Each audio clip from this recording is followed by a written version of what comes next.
it was a struggle, and yeah, it was a struggle. And I had a hard time with it, but I still wanted to manage it on my own. My mom could see that I was struggling, but I was grown. I felt like I was grown.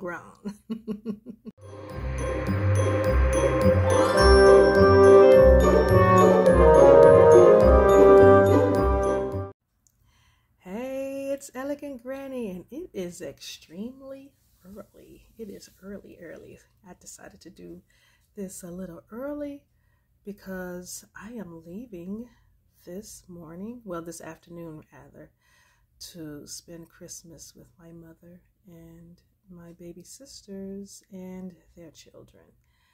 And I am up extra early because I wanted to make sure everything in the house was washed and clean. I did not want to come back to any laundry at all. But yeah, it's December 22nd, 2023. We are very close to Christmas. And yeah, I'm gonna talk about something. When I was 22, yeah, it was around Christmas time, and I was in junior college, and I was struggling. It was a struggle, and yeah, it was a struggle. And I had a hard time with it, but I still wanted to manage it on my own. My mom could see that I was struggling, but I was grown. I felt like I was grown. The thing about struggling, though, is you learn about you.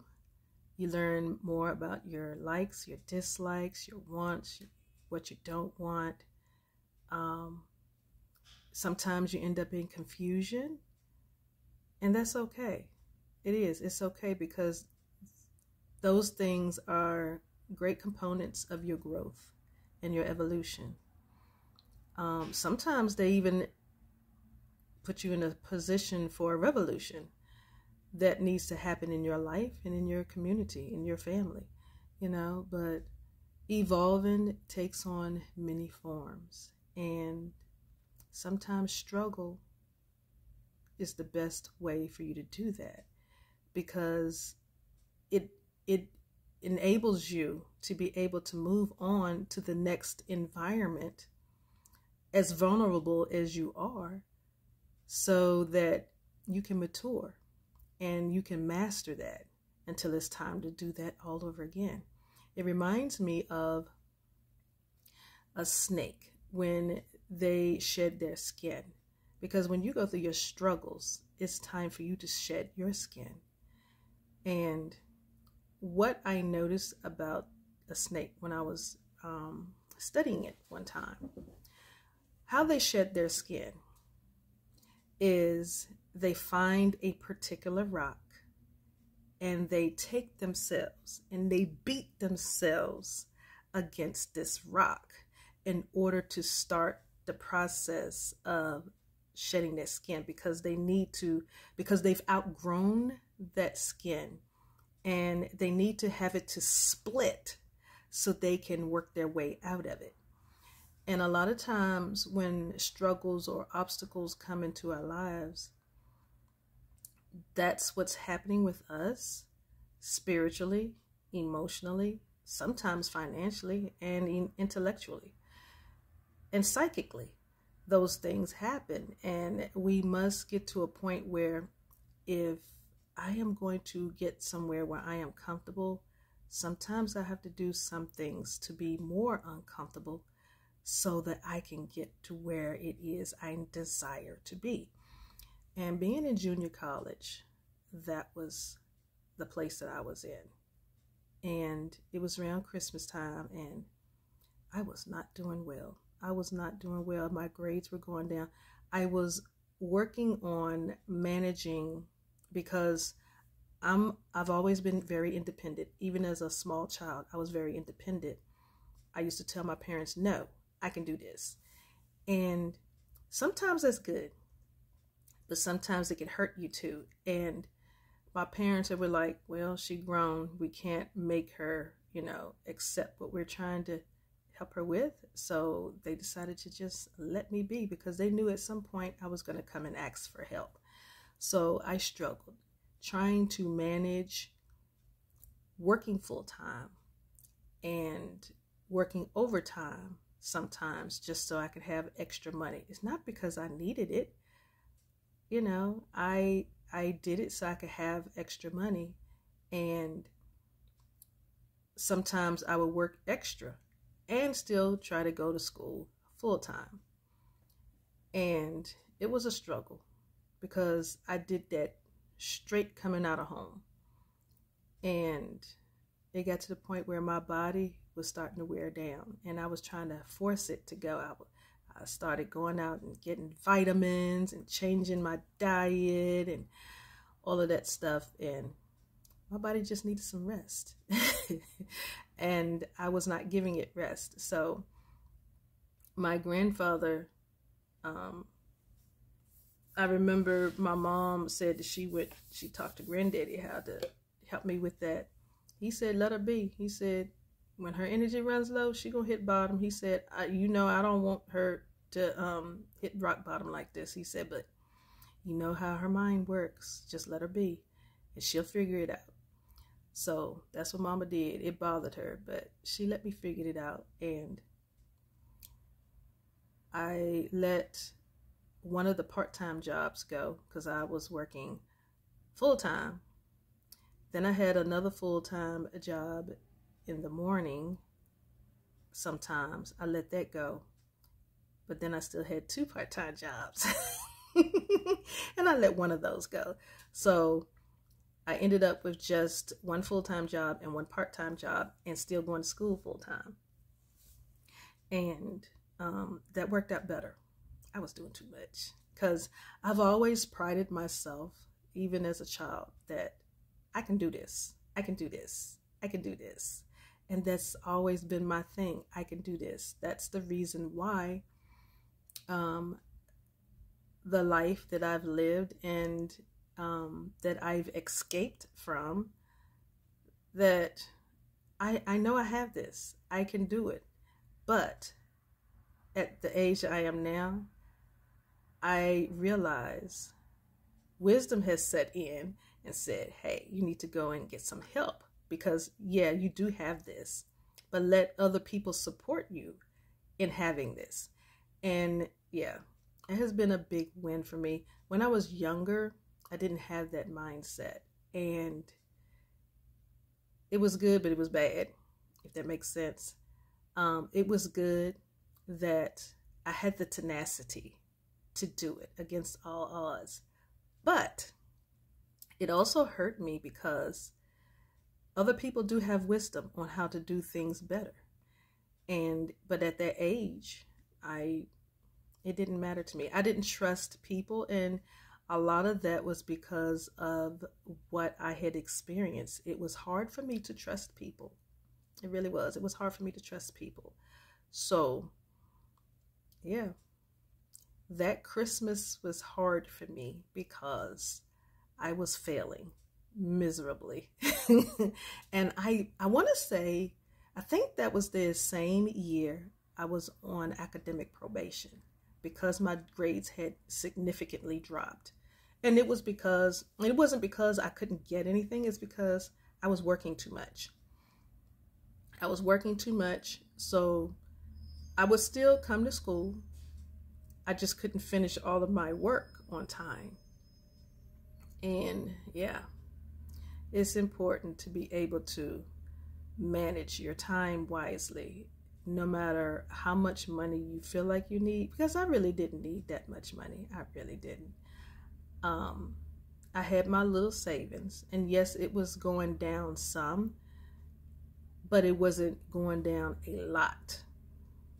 And it was still enough where if I needed the extra to help take care of myself and maintain my bills while I was in school, I had it. But I have this certain number in my head that I do not want to go past. So I wanted to make sure I had more than enough, so I wasn't close to that number, because once I got to that number, it's like that money cannot be touched. And so, yeah, I struggled. 22 years old. I was failing my classes. I was on academic probation. So that sent me down a spiral. I did not know how to handle that. I didn't. I did not know how to handle that. I did not talk to my parents about it. My stepmom tried to help. She knew that it would bother me because she knew how important education and learning is for me. And I just always been the type, I love to learn. It doesn't matter what it is. If there's something that's interesting, I want to learn about it. And so she tried talking to me and consoling me about it. And I heard her, but it went in one ear, not the other, because I couldn't do it on my own. And it was a struggle for me because I have been able to master everything else in my life the way I felt like it needed to be. But this one thing I could not do. And it was a learning curve for me. It was. Being in college was totally different than high school. It really is. It's part of being in the real world. Like, if you don't know how to manage your time, you're going to learn how to manage your time. If you don't have good social skills, you're going to learn good social skills. There's a lot you can learn while you are in college. Because when you are that young, you have it in your head. You know everything. But there are some things that you know that you don't know. That's the reason why you go to school, so that you can learn or find a place or someone who's giving classes on those things. And yeah, but I finally made it. I got through that next semester. I had to sit out the winter semester. After that, I hit summer school.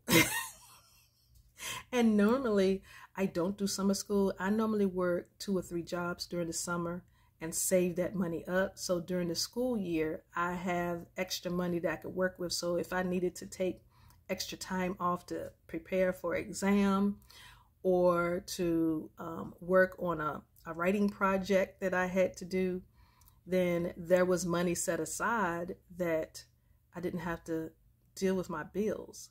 I didn't have to anyway because I had time on the books, but that was the mind of a 22-year-old. I just had to have that money. And I also wanted to make sure that my mom had enough of what she needed, if my sisters needed anything, because at that time I was still struggling with codependency as well. So I was used to making sure that everybody was okay. I still had one baby sister that was underage. She was from my father's second marriage. So I didn't really have to look out for her the way I did my other 2 sisters because we were raised by my mom. And we did go visit Daddy, but yeah. So I made it through. I did. I made it through. I sat through that. I sat out of school that winter break, that winter semester. And it was hard for me because I wanted to spend that time learning. So what I did was the guidance counselors had already told me which of those classes I would need to take over if I wanted my GPA to go up. And so what I did during that time was I took the same syllabus, and just as if I was still in that class, what I did was I followed the schedule. I looked at the winter schedule and I looked at the syllabus that I had from the fall semester, and I created a schedule as if I was still in school. And I learned and I practiced those same things. So when I went back, I could just ace them like that. And that I did. I did. It, you know, so that was one thing that I learned from struggling, that yes, I still got it. I just had to think my way through it and feel my way through it, because I felt all the emotions that came with that, because me not being able to learn, that's just wasn't happening. And so, like I said, I was devastated when I was on academic probation, but I turned it into a happy moment by focusing on when I go back. And that's what I did. I made it through that. I focused on what it's going to look like when I go back. And so I worked, I studied, I did. I cracked those books. And Mama said, "You back in school?" I was like, "No, ma'am." I said, I fixed my own schedule as if I'm still in school. So I would be at the kitchen table and I would study, because we didn't have an